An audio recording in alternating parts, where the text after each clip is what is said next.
Salve, salve, espigados e espigadas! Sejam muito bem-vindos ao SpigaCast, o podcast onde nós vamos falar aqui sobre conservadora de elevadores. Isso mesmo, pessoal, vamos falar tudo sobre esse universo de elevadores, vamos falar sobre as conservadoras, sobre as histórias do nosso cotidiano, tudo que é relacionado e a vivência também, a nossa atividade de manutenção, conservação de elevadores, escadas rolantes, esteiras rolantes, enfim, esse universo de espigas que nós vivemos aqui.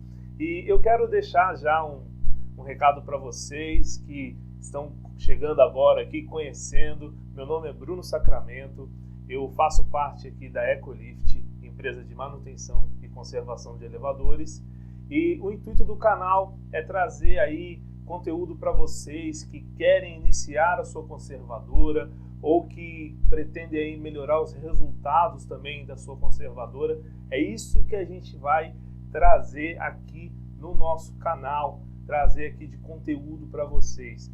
Vão haver sempre aqui convidados também que a gente vai trazer para sentar aqui ao lado nessa mesa, para trazer aí bastante informação, bastante história aí boa para contar desse nosso universo recheado de conteúdo, recheado de polêmicas, de histórias. Então, se você que está chegando agora, se inscreve aí no canal. Você que está assistindo pelo Instagram também, já começa a seguir aqui o perfil. E vamos lá que a gente tem bastante coisa para fazer aqui nesse primeiro vídeo, aqui, o primeiro podcast para você. Pessoal, e antes do vídeo começar, eu quero deixar aqui informado para vocês qual que é o propósito do nosso canal. Você já sabe qual que vai ser o vídeo, né? Você já viu aí na descrição, mas qual que é o propósito do canal, qual que é o propósito do podcast? E essa é a informação importante para trazer para vocês aqui, né? A ideia nossa é sempre trazer conteúdo para vocês que vai ajudar vocês a aumentar aí os resultados, melhorar os resultados, aumentar os lucros da sua conservadora. Ou para você que não é um dono de empresa, que você quer se tornar quer deixar aí de atuar na área técnica, ou quer deixar de atuar na área comercial, na área administrativa, sim, vai acompanhando aí que vai ter bastante material, com certeza você vai conseguir tomar essa definição, se realmente isso aí é para você, se vai aguentar aí o rojão que vem pela frente de ter essas espigas do dia a dia que a gente vai tratar aqui, tá?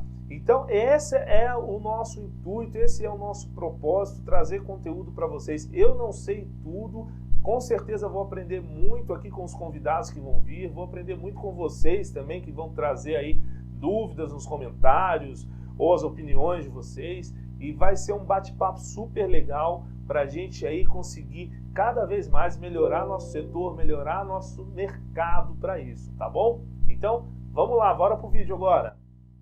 Então, pessoal, agora a gente vai ao assunto realmente do vídeo, que são quais aí as maiores espigas do empresário de uma conservadora de elevadores.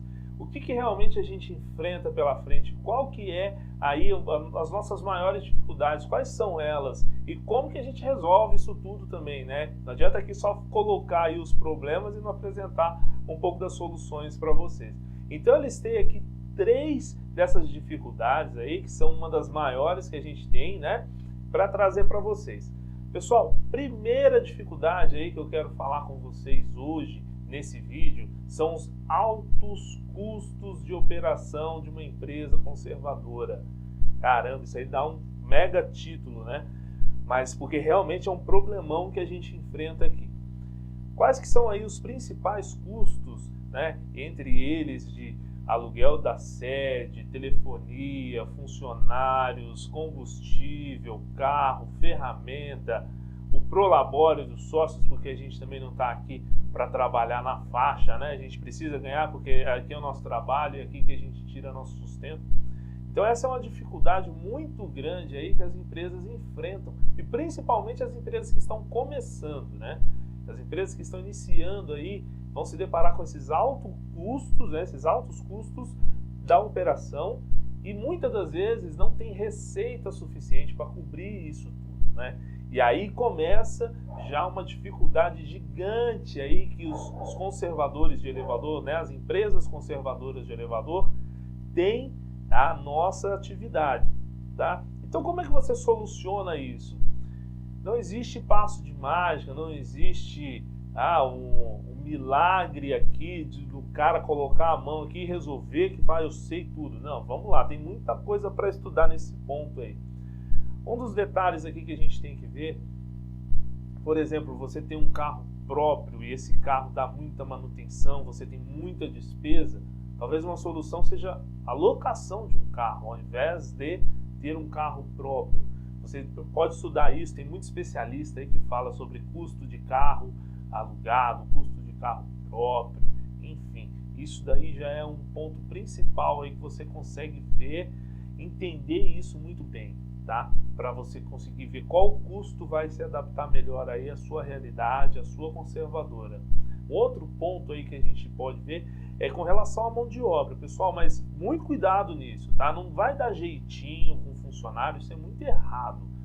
Vou pagar um pouquinho por fora. Gente, não faça isso. Você vai entender que se você arcar com todos os impostos, arcar com todos ali os encargos que existem de uma contratação em regime de CLT, você vai ver que ainda fica até mais barato do que aqueles jeitinho mirabolante que o pessoal faz por aí. Para outro tipo de contratação existem outros regimes, mas aí muita atenção, pessoal, muita atenção. Aqui na cidade de São Paulo existe uma secretaria responsável para cuidar das empresas de elevadores e também dos elevadores, né? Que muita gente conhece aí, você que está assistindo o vídeo também provavelmente conhece, que é o CONTRU.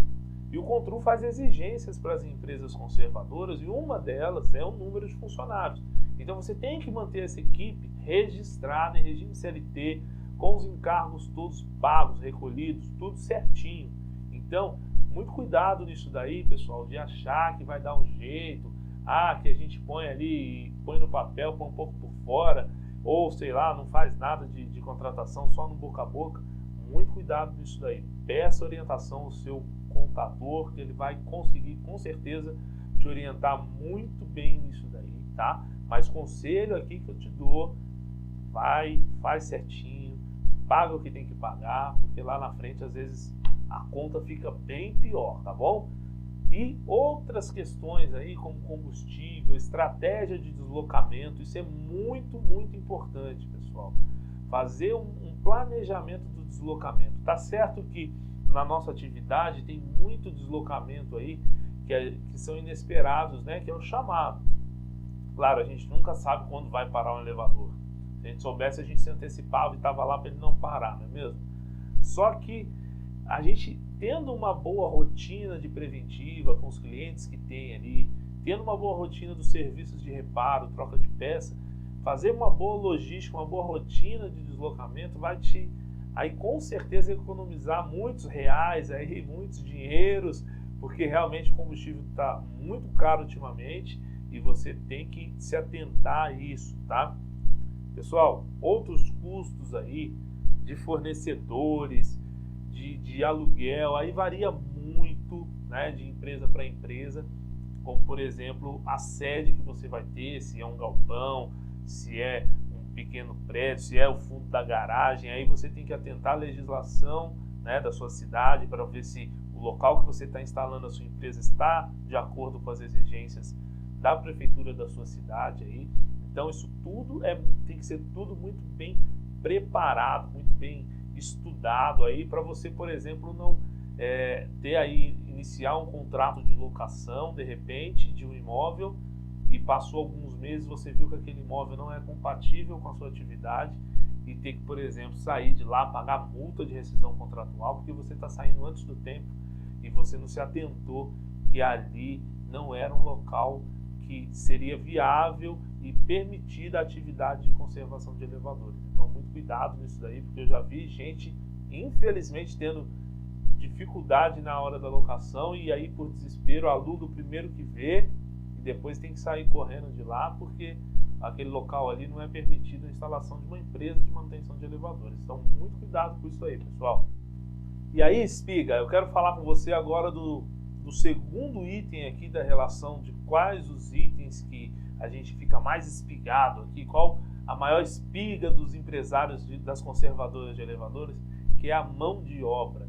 cara, como tá difícil hoje em dia a gente ter mão de obra de qualidade, mão de obra dedicada, mão de obra que vai realmente se empenhar com o serviço.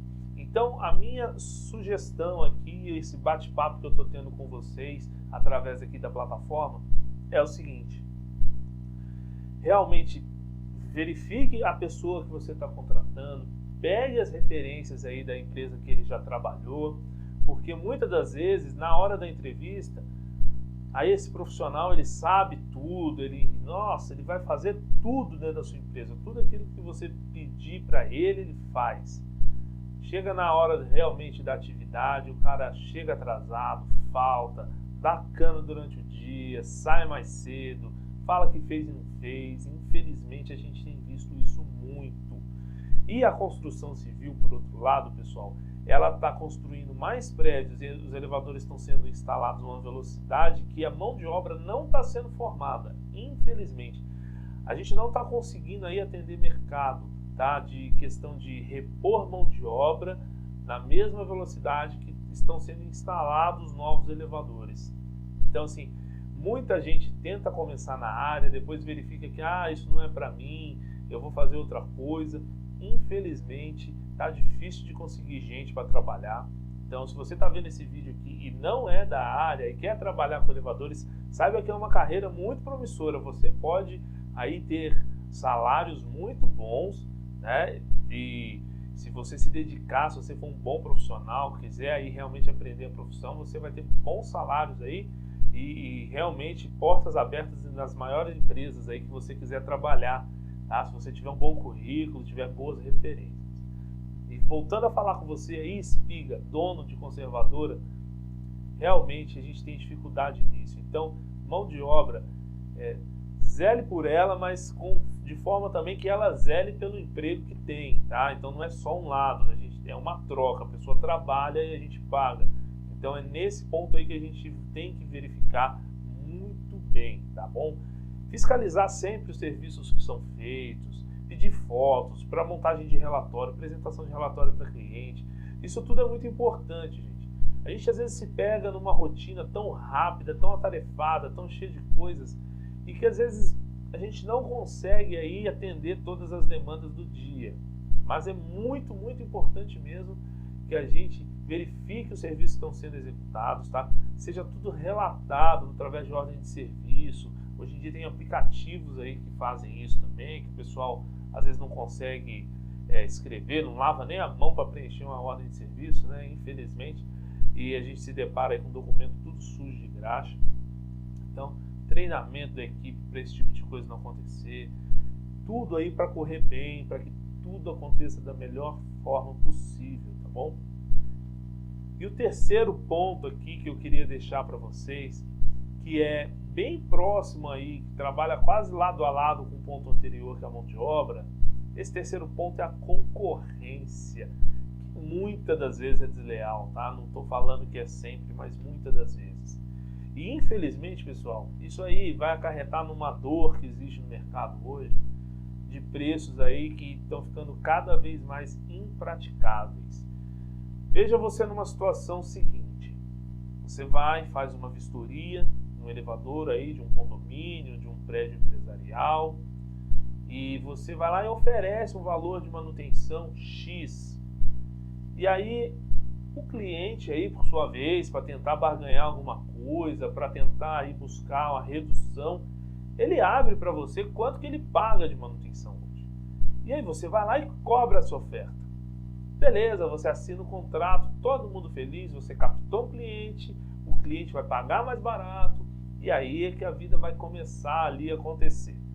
A empresa que estava lá, vira as costas, vai embora, vai procurar outro cliente para trabalhar, e aí vai começar um problema, porque daqui a um ano você vai precisar reajustar esse contrato. Senão o contrato vai ficando cada vez mais defasado aí, não é mesmo? Porque tudo aumenta. Mão de obra vai aumentar, a gasolina vai aumentar, o seu aluguel vai aumentar, aí se você paga aluguel para sua empresa, custo com telefonia vai aumentar, o vale-refeição do pessoal vai aumentar, tudo vai aumentar. Então você vai precisar reajustar esse contrato daqui a um ano, correto? Só que aí esse cliente, muito esperto, vai fazer uma concorrência de mercado mais uma vez. Então vamos lá. Ele pagava X, você foi lá e abaixou esse X, e alguém vai lá e vai cobrir a sua proposta. E quer dizer, em 3 anos, esse contrato, ao invés de reajustar, ele foi abaixando. Vai chegar um ponto que esse cliente está pagando ali um negócio que realmente é simbólico um valor. E aí, nunca mais ninguém consegue chegar lá com o valor correto de cobrar por esse contrato. E aí, o que começa a acontecer? É uma questão aí, um efeito cascata. Muitas das vezes, você que está assistindo, que quer iniciar a sua empresa conservadora, está descontente com o seu trabalho porque você ganha mal. Mas sabe por quê? Infelizmente, a gente, às vezes, aí tem salários que não são compatíveis ou que realmente você merecia ganhar aí um pouco mais do seu salário, porque lá atrás alguém foi fazendo esse efeito cascata, esse efeito dominó, e os contratos foram ficando cada vez mais baratos. Infelizmente é isso. Eu não estou aqui para colocar preço no serviço de ninguém, eu nem quero ter esse tipo de atitude, mas por favor, você quando for mensurar aí e fazer uma proposta para um novo cliente, para um contrato de manutenção, tenha consciência dos preços como estão, tenha consciência dos custos que você vai ter para cada vez que o seu técnico precisar ir lá, ou até você mesmo aí que é dono de conservadora e ainda atua como técnico na sua conservadora. Tenha consciência do percurso, a hora do carro, a hora do funcionário, o preço da gasolina, todo o custo da sua empresa está rodando enquanto você está fazendo aquele atendimento. Muitas das vezes esse custo ele passa de R$100. E você vai cobrar um valor aí que se der 2, 3 chamados no mês, acabou o valor da manutenção. E isso eu nem estou tocando ainda no ponto da manutenção preventiva, que é obrigatória e você precisa ir lá pelo menos uma vez no mês. Então, pessoal, na hora de fechar um contrato, muito cuidado. Infelizmente, a concorrência está aí, o cliente se beneficia disso, mas até certo ponto. Tem coisa que não vai ser sadia mais daqui a algum tempo, se os preços continuarem da forma que estão, sempre caindo e os nossos custos sempre subindo. Então vamos lá, vamos ter consciência disso, vamos entender bem, faça as contas do seu custo de hora trabalhada por cada técnico, pela sua equipe técnica, junta isso tudo, verifica naquele tipo de equipamento, a quantidade de pessoas que usam o elevador durante o dia, se é um prédio comercial, se é um prédio residencial que é muito grande, tem muitos apartamentos e às vezes poucos elevadores ali, que o elevador é muito usado, você sabe que aquele elevador ele vai dar mais chamados durante o mês. Mesmo que a manutenção esteja em dia, mesmo que todas as trocas de peças aí sejam autorizadas pelo cliente, ou o contrato já tenha cobertura de peças, mesmo que isso tudo aconteça, a probabilidade desse elevador ter falhas durante o mês e você precisar deslocar a equipe, precisar se deslocar até esse cliente, é muito maior do que um condomínio menor, que os elevadores são usados com menos frequência. Então, nesses casos aí, faça as contas, verifique que você às vezes está pagando para trabalhar e não está enxergando isso, pessoal. Então, muito cuidado mesmo nessa hora. E vou bater muito nessa tecla aqui, porque infelizmente é um problema que a gente tem vivido, tá? Às vezes o cliente não entende isso, ele acha que tudo bem, que o técnico só vai lá, fica meia hora e vai embora, que só passa um pouquinho de óleo na guia e vai embora, e que está ganhando é muito. O cliente, quem está pagando, sempre vai achar que está pagando muito. E quem está recebendo tem que entender que às vezes não está recebendo muito por isso. Então, pessoal, realmente muito cuidado nisso, preste bastante atenção nisso, porque esse efeito cascata aí começa a impactar nos outros 2 pontos que eu falei anteriormente, aí, que é mão de obra e os altos custos da empresa. Se você não conseguir cobrar bem aí nesse ponto 3, que é os valores aí de concorrência desleal que a gente está falando, infelizmente, lá atrás, na hora de fazer o pagamento das contas, você não vai conseguir aí ter caixa para suprir isso tudo, tá bom? Gente, eu espero que vocês tenham gostado desse primeiro vídeo aqui, esse primeiro podcast nosso, tá? A gente vai estar sempre aqui recebendo os convidados também, muitas pessoas vão chegar por aqui E aí se inscreve no canal, compartilha aí esse vídeo com os outros espigas aí da nossa profissão, os outros espigas do nosso setor. Com certeza vai ajudar muita gente. Comenta aqui o que você tem de dúvida, comenta aí sugestões para os próximos vídeos. Com certeza a gente vai bater muito papo aqui, muita espiga para contar, muita espiga para resolver. Com certeza vai ser aí um time de vencedores que a gente vai conseguir trilhar aqui, caminhar todos juntos aí para um bem comum de todos aí do mercado, do nosso setor, tá certo? Um abração, espiga, até mais!